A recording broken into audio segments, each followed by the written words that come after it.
of my school, high school in Mariana, and she administered that school as though it was a private institution, entirely her own creation.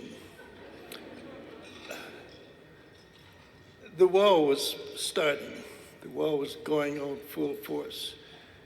And young men, they weren't going to the military, they were coming to Little Rock to learn how to be electricians, welders, and trades that were required in the war industries. And that was my ambition when I got out of school. Go to Little Rock, learn a trade, go to California, and make $125 a week. Big time money. I know that some of my teachers at that time were only earning $70 a month. Well, I keep forgetting. I've got limited time, so I'm going to try to cut it short.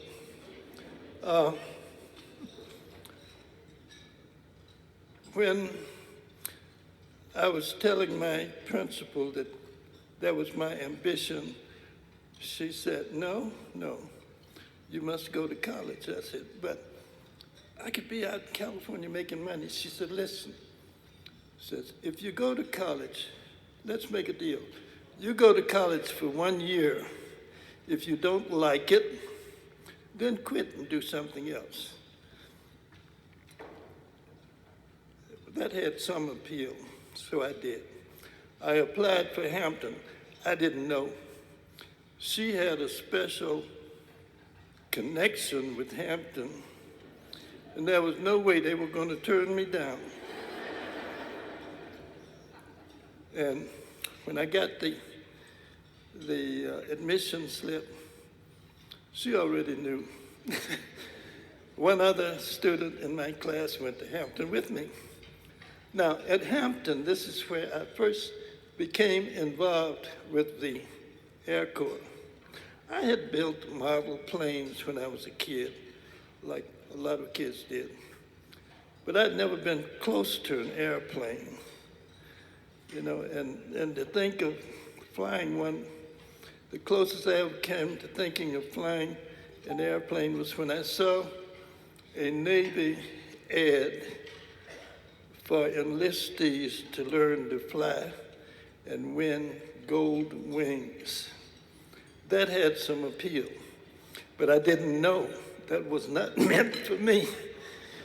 At the end of my first year, I applied, not at the end, before the end, applied for the Cadet Training Corps at Tuskegee, Alabama.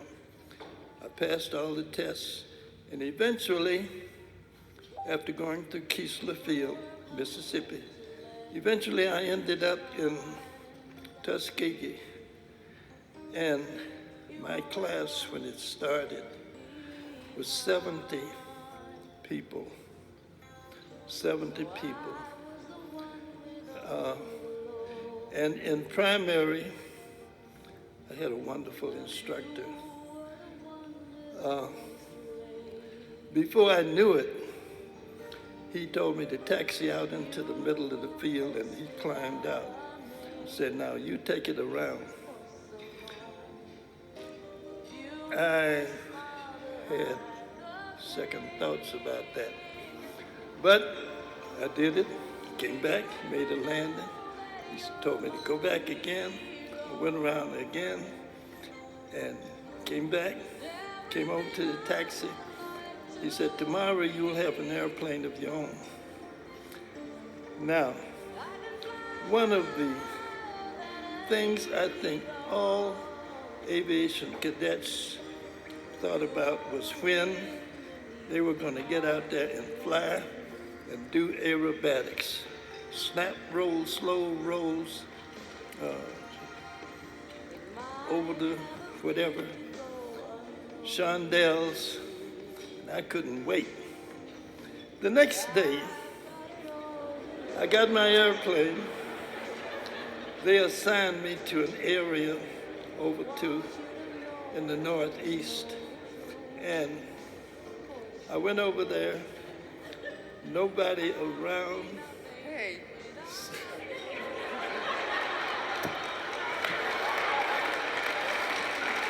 Isn't he great?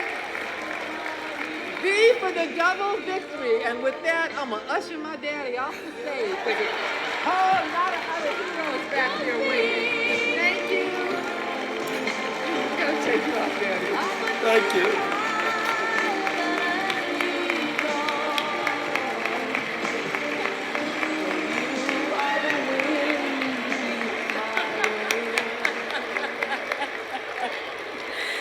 Mr. Hodges, thank you so much.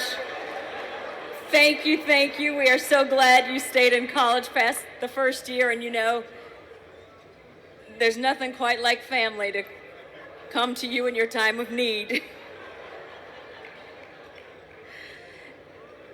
We've heard about the Tuskegee Airmen on the silver screen with red tails. We've certainly read about them and we've seen them in documentaries. But tonight we have certainly been honored to be up close with living history. So a round of applause for Mr. Hodges and the other Tuskegee Airmen who joined us. And if you need further proof of just how many advancements have been made in the military in our country, in the Air Force specifically, we are happy to tell you that we have joining us tonight Colonel Brian Robinson, who is the first African-American commander of the Little Rock Air Force Base. Colonel Robinson, please join us and stand.